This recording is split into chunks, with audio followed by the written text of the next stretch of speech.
Olá, galera. Vamos dar sequência aqui a uma revisão também que é importante para o estudo de funções afins, principalmente para o estudo do sinal de uma função afim, que são as equações do primeiro grau. Aí nota uma coisa. Isso aqui tem a ver com a relação de ordem no conjunto dos números reais, tá? No nosso caso aqui, né, o conjunto dos números reais. Então vamos prestar atenção numa coisa aqui importante para começar esse estudo aqui. 1 é menor do que 2. Isso aqui é natural, né? Pode ser natural para a maioria aí. Mas 1 é menor do que 2. Se eu olho para os negativos, para os simétricos desses dois números, que seriam menos 1 e menos 2, essa relação inverte. 1 é menor do que 2. Porém, menos 1 é maior do que menos 2. Tá? Então, isso aqui já nos sugere o seguinte. Toda vez que eu tenho uma inequação, se eu multiplico ou divido essa inequação toda por um número negativo, esse sinal da desigualdade aqui, ele muda. Porque a relação de ordem entre positivos e negativos, elas são inversas, podemos pensar assim. Então, se lá no positivo um número é menor do que o outro, se eu multiplico por menos 1, os seus simétricos vão ter relação de ordem contrárias em relação a esses dois números. Tá? Outra coisa que a gente pode ver também, pode pensar aqui, como é que eu olho uma relação de ordem na reta numérica? O número que está à esquerda na reta numérica convencional é sempre menor do que o que está à direita. Então, nesse meu caso aqui que eu fiz o desenho na reta numérica, o y é menor do que o x, porque o y está à esquerda do x. Isso acontece se eu marco zero aqui. O que acontece? Como é que a gente conta aqui? Menos 1 e menos 2. Nota que o menos 1 está à direita do menos 2. Então, menos 1 é maior do que o menos 2. Aí, quando eu vou para o lado direito, lados positivos, ó, 1 é menor do que o 2. Por isso que essa relação entre os números aqui, quando a gente pensa nos negativos, esse sinal da desigualdade muda, ele inverte, né? 1 é menor do que 2, menos 1 é maior do que menos 2. Tá? Outra coisa, se eu tenho um peso aqui x menor que um peso y, se eu vim aqui e acrescentar um peso z, ou subtrair um peso z, nota que esse sinalzinho aqui ele não muda. Ele continua valendo. Tá? Pensa em peso que fica fácil. Sei lá, uma pessoa tem 60 quilos, a outra 70. Se eu somar 5 quilos as duas, o meu lado direito aqui vai continuar sendo maior que o lado esquerdo, tá bom? Então, na verdade aqui, a forma de resolver essas inequações, vão ser bem parecidas com as formas de resolver as equações do primeiro grau. A única coisa que a gente tem que tomar cuidado, se eu for multiplicar a inequação toda por um número negativo ou dividir por um número negativo, o sinal vai mudar. Essa relação de ordem aqui muda. Então vamos para os exemplos para a gente ver. Então, primeiro exemplo aqui, letra A. 2x mais 7 menor do que 5. Tá? Anota uma coisa. A ponta do símbolo aqui da relação de ordem fica sempre apontada para o menor. Então, como ela está apontada para o lado esquerdo, eu falo que a expressão do lado esquerdo, que é 2x mais 7, é menor do que 5. Tá bom?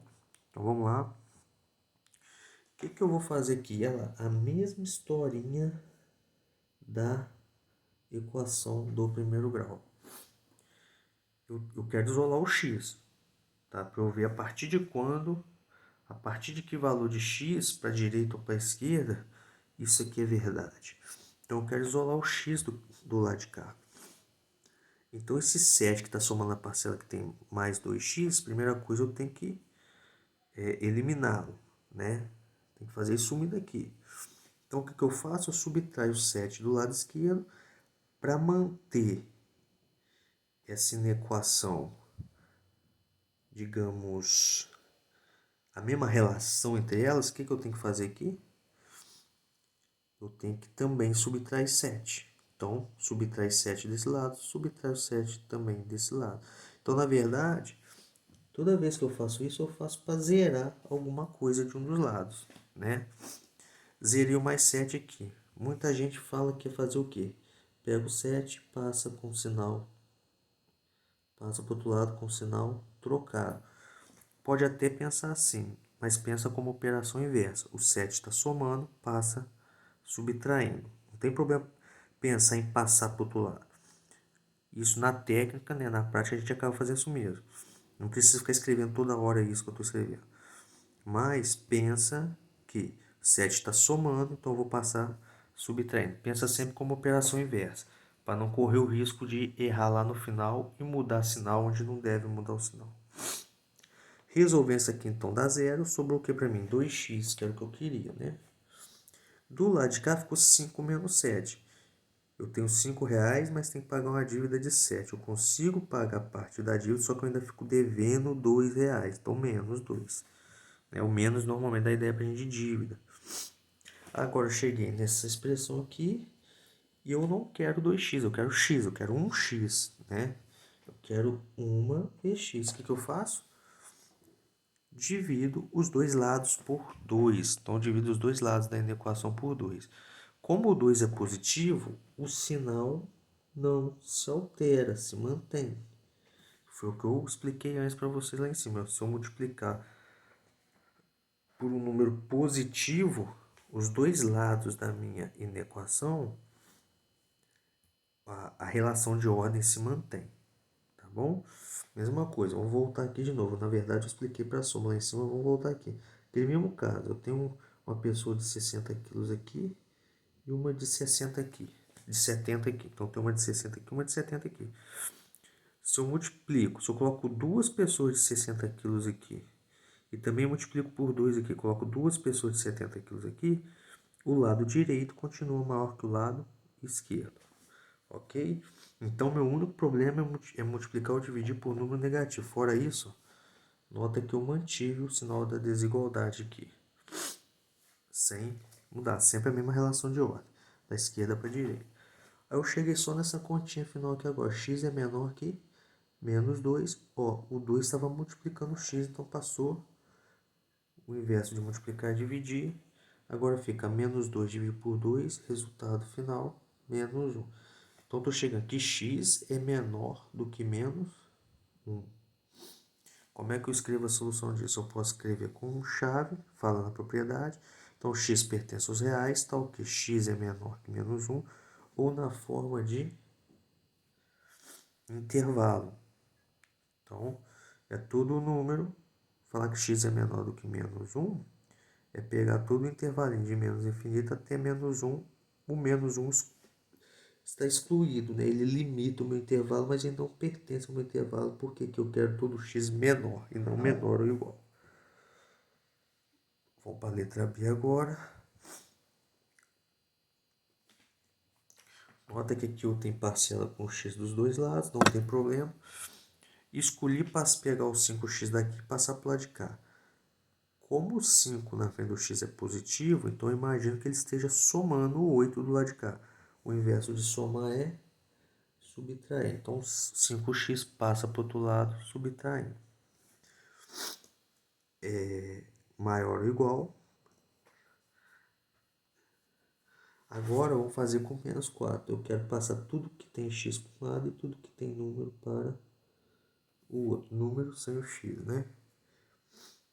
O menos 4 está do lado esquerdo. Eu quero passar ele para o lado direito. Como aqui é menos 4, então eu penso que o 4 está subtraindo a parcela que tem o x. O inverso de subtrair é somar. Então, passo para o outro lado, somando. Quando eu fizer as continhas, ó, menos 3x menos 5x dá menos 8. Menos 3 menos 5 menos 8. Eu tenho duas dívidas, uma de 3 reais, uma de 5 reais. Então, fazer uma menos a outra, na verdade eu estou somando duas dívidas, né? Então eu vou ficar devendo menos 8. Então aí menos 8x. Do lado direito, 8 mais 4, 12, está aqui.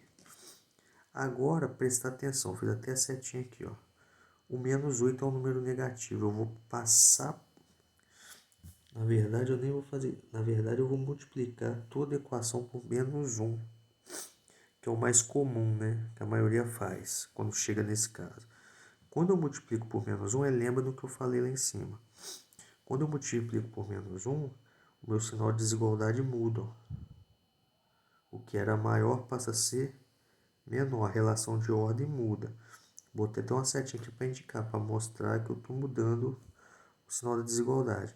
Aí menos 8x multiplicado por menos 1 dá 8. Aqui 12 multiplicado por menos 1, esqueci aqui, ó. Importante, esqueci, dá menos 12. Então aqui vai ficar x. Agora olha só, o 8 é um número positivo. Está multiplicando o x. Ao invés de multiplicar e dividir. Então ele vai passar dividindo 12 do lado de cá. Aqui, como eu esqueci do menos, eu vou carregar esse esquecimento aqui para frente. Então vou ir colocando conforme for fazendo as contas aqui com vocês. Agora eu cheguei no final. X, isolei o x, tem um x aqui menor ou igual que menos 12 dividido por 8. Dá para simplificar por 4, vai dar menos 3 dividido por 2. Então cheguei à resposta. Qual a resposta? X, para todo x menor ou igual que menos 3 sobre 2, essa equação aqui é verdadeira. Vocês podem pegar, pega um número menor ou igual que menos 3 sobre 2. Por exemplo, pega o menos 2. Menos 2 é menor que menos 3 sobre 2. Se vocês jogarem aqui, vocês vão ver que o lado esquerdo vai ser maior que o direito. Tá? Compensação, se vocês pegarem um maior, vocês vão ver que vai dar erro. Aqui vai aparecer um número menor do que do lado de cá. Tá? Então, vocês podem ir testando os resultados também. Então, o resultado é menos 3 sobre 2. O que eu concluo aqui? X menor ou igual que menos 3 sobre 2. Então, solução: x pertence aos reais, tal que x é menor ou igual que menos 3 sobre 2. Na notação de intervalo, chave, menos infinito até menos 3 sobre 2 fechado. Por que eu coloquei o colchete fechado no menos 3 sobre 2?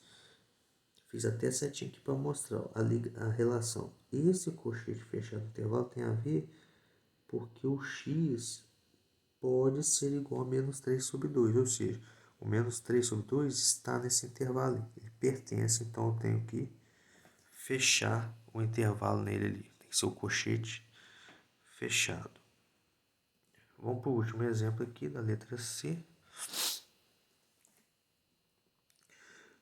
Então aqui nós vamos aplicar a distributiva, né? Tem 4 vezes x menos 1 para eu isolar as parcelas que tem x de um lado. Primeiro tem que resolver essa distributiva aqui. 4 vezes x, 4x. 4 vezes menos 1, menos 4. 2x menos 1. Agora, o 2x, como é mais 2x aqui, então eu penso que ele está somando. Passa para o outro lado, subtraindo. O inverso de somar é subtrair. O menos 4 aqui significa o quê? O 4 está subtraindo a parcela 4x. O inverso de subtrair é somar mais 4. Então, nota que eu uso o tempo inteiro a ideia de operação inversa. 4x menos 2x, 2x maior ou igual. Nota que nada que eu fiz agora inverte o sinal da desigualdade. Menos 1 mais 4, 3. O 2 está multiplicando e o 2 é positivo, então ele passa dividindo. Como ele é um número positivo, passar para o outro lado dividindo ou multiplicando não altera o sinal da desigualdade. Ela se mantém. Então, x igual, maior ou igual que 3 sobre 2. Em termos de solução, aqui, posso escrever na forma de chave. X pertence aos reais tal que x é maior ou igual que 3 sobre 2. E na forma de intervalo, eu posso escrever assim também. Fechado no 3 sobre 2, porque ele pode ser igual. Então, 3 sobre 2 pertence a esse intervalinho. E até mais infinito, porque que eu posso pegar o x tão grande quanto eu queira. Tá? Desde que ele seja maior que 3 sobre 2, todos os x vão funcionar ali. Vão tornar essa minha sentença verdadeira. E por notação, quando é mais ou menos infinito, como eles não são um número, não representam um determinado número, a gente deixa sempre o parênteses ali para significar que é um intervalo aberto, tá? Aberto nessa extremidade, que no caso aí é o mais infinito, não tem uma extremidade, tem o que a gente fala de uma tendência, né? Vai crescendo infinitamente, não tem um valor fixo ali, tá bom? Até a próxima aula, galera.